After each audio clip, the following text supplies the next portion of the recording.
Hello friends, this is David Sami with A Christian Journey. There is a spiritual realm that is all around us, and we are surrounded by spiritual beings. Some are good while others are malignant and evil. In this video and for the following few weeks, we want to examine the impact of these spiritual beings that we commonly call angels on humanity and its civilization. And we are indebted in our study to late Dr. Michael Heiser and his work in a book called The Unseen Realm. Now we are entering into his labor because a lot of things that I'll be sharing are actually found in the book The Unseen Realm by Dr. Michael Heiser. Now, before the Lord made human beings, he had a spiritual family made up of spiritual or divine beings that we commonly call angels. We read in Job 38 verse 4 to 7 that where were you at my laying the foundation of the earth? Who determined its measurement? Or who laid its cornerstone?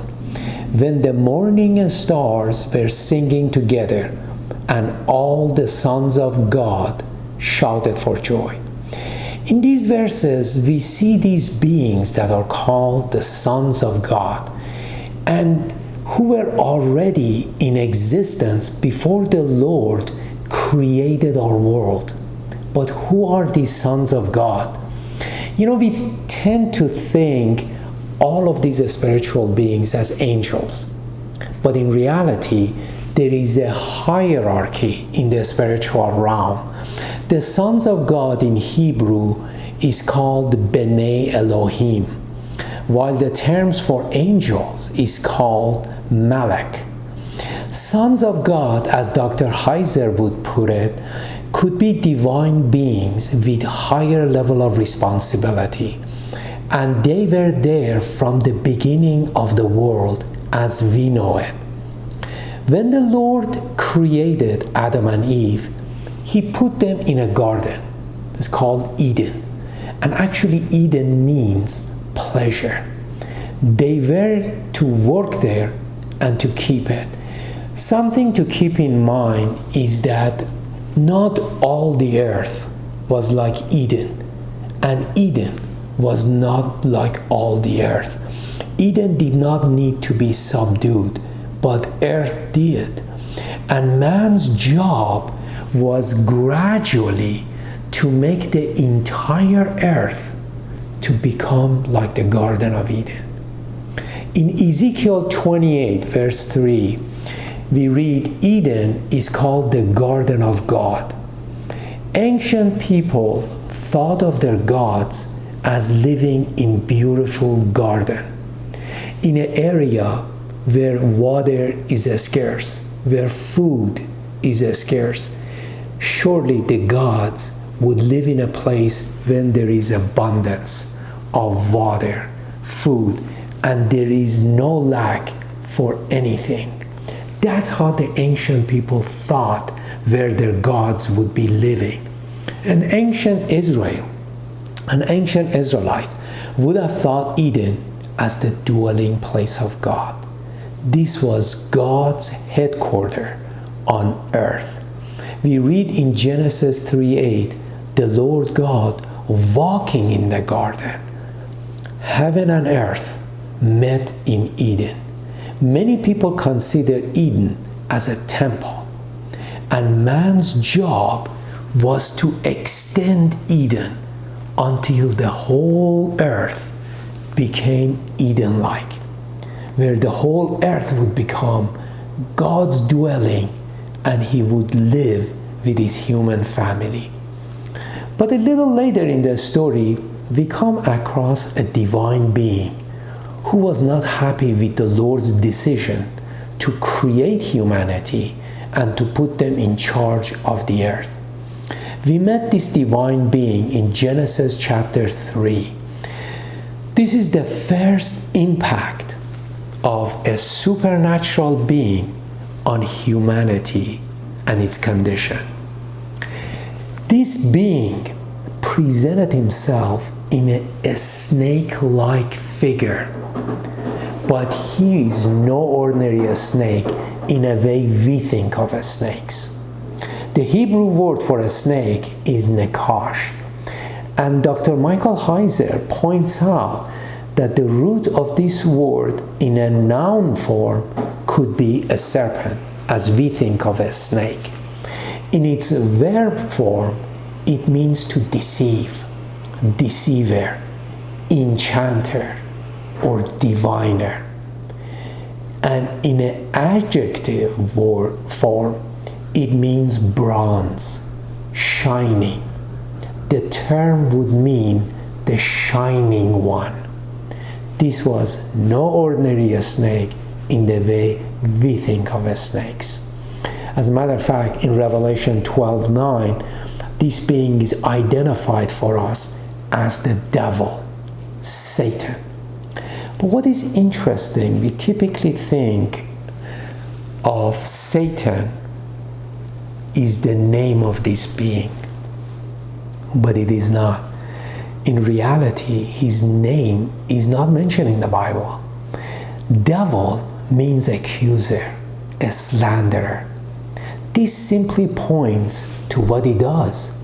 He accuses the brethren. He is the accuser of the brethren. Satan means adversary, opponent. This is a description of who he is.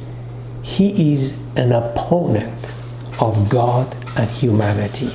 He is our adversary. But what is his name? We don't know. I think the Lord has not seen fit to tell us his name. We know Michael as the archangel and Gabriel, but we really don't know Satan's name, which is, I find that interesting. We just know him as an adversary. Now, we mentioned nakash in a verb form means divination or an enchanter. In an ancient world, diviners were the people who communicated with the spiritual realm. They would give omens and divine information, oracles. Here we see a divine being that is giving Eve an oracle, a divine information. And I think there was an aura about this being that was shiny. He was illuminated. He gave a presence of being, a divine being. And what is interesting is that the text does not tell us that Eve was surprised to see this being. Why wasn't she surprised at the appearance of this being? Now, these are all conjecture, but could it be that when God comes to a place, he comes with his entourage, he comes with his sets of being, and this adversary may be one of those beings that was in the presence of God. And some people call God's entourage as his council member. And we're going to see in the future video the verses about that. But could it be that he was known maybe by Adam and Eve, that Eve was not surprised at seeing this being? Or some people speculate that maybe Eden is a portal where divine beings and spirit beings can travel through. Just like when Jacob was going to his uncle's house, when he sees in his dream a ladder that goes to heaven, and he sees the angels of God ascending and descending on this ladder. And he wakes up the next day, he said, "This place is the house of God, and I did not know it." But could Eden be a portal that spirit beings could come and go just the way Jacob saw in his dream. Again, we don't know, the text does not tell us, this is all conjecture, but it is interesting that Eve did not seem surprised by talking to this being. So we leave it at that, but it is interesting that, again, Eve was not surprised. But he first asked Eve a question. Did God actually said that you shall not eat of any of these trees of the garden? Now, in reality, God said you may eat of any of these trees except one, the tree of the knowledge of good and evil. He actually turned it on its head. And then he begins by giving his oracle, his supernatural knowledge to Eve. And he says, you will not die. God has not told you the truth.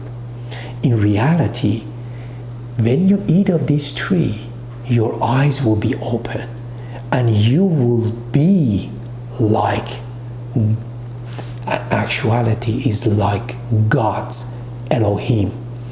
And I explain more about this word in the future videos, but usually we think of Elohim as only referring to our God.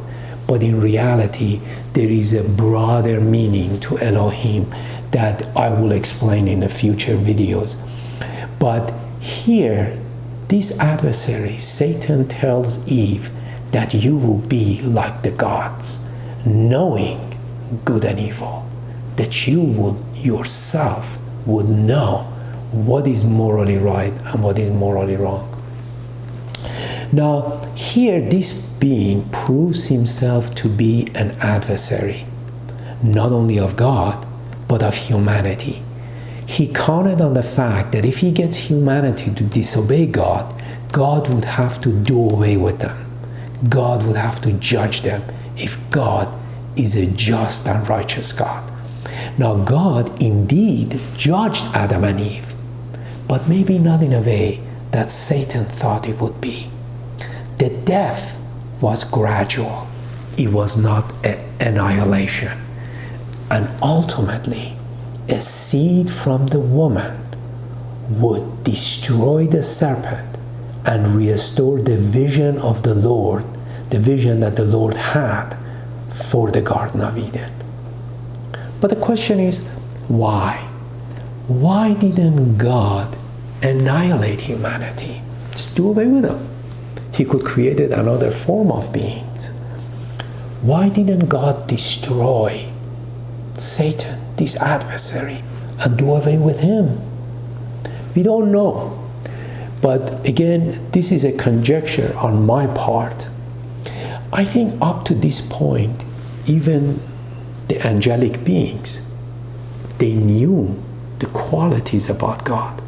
They maybe knew what God is like by knowing about him. But maybe this whole drama of redemption would really show what God is like in his being, in his character, in his love, in his depth, in the depth that he would go to rescue his creatures, that the love that he has for his creation and for his creatures.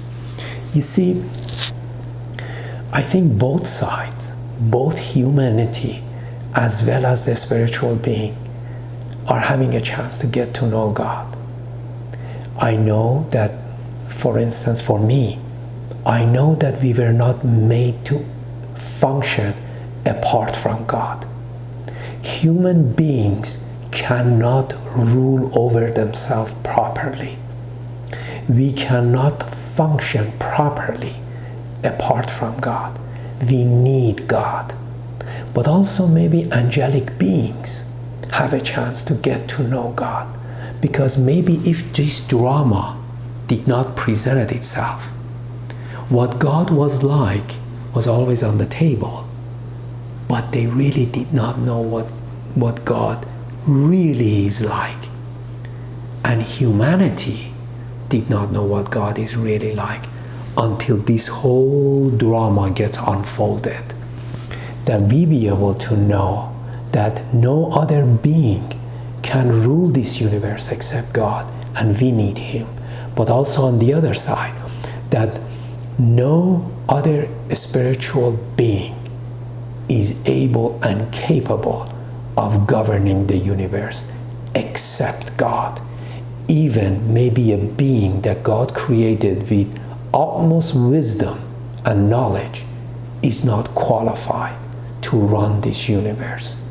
Only God can do it. Again, this is conjecture on my part that why God did not annihilate human beings and Satan. Maybe because God is being known through this whole drama. Again, take this with a grain of salt, it's just my conjecture. But here we see the impact of this spiritual being He had on humanity. He became the instrumental figure who tempted humanity to disobey God, and as a result of this disobedience, death entered the human race. And also humanity was cast out of Eden and cannot return to Eden on his own term. He is out. Now, in our next videos, I think we need to do justice to really get to know this being, Satan. We're gonna devote the next video, Lord willing, to getting to know Satan, looking at what is he like, what does the scripture paint him as, and begin to again delve into this creature and have a chance to get to know him. And then we proceed to see other impacts of angelic beings that had on human civilization as we go forward. Again, I hope if you're a subscriber to this channel that you be with us for the next 4 or 5 videos, because it's hard to do series in YouTube, but we want to devote each video to something about the impact of angelic beings on human civilization. So until next time, may the Lord be with you, may He watch over you, may He make His face to shine upon you. This is David Sami with a Christian Journey.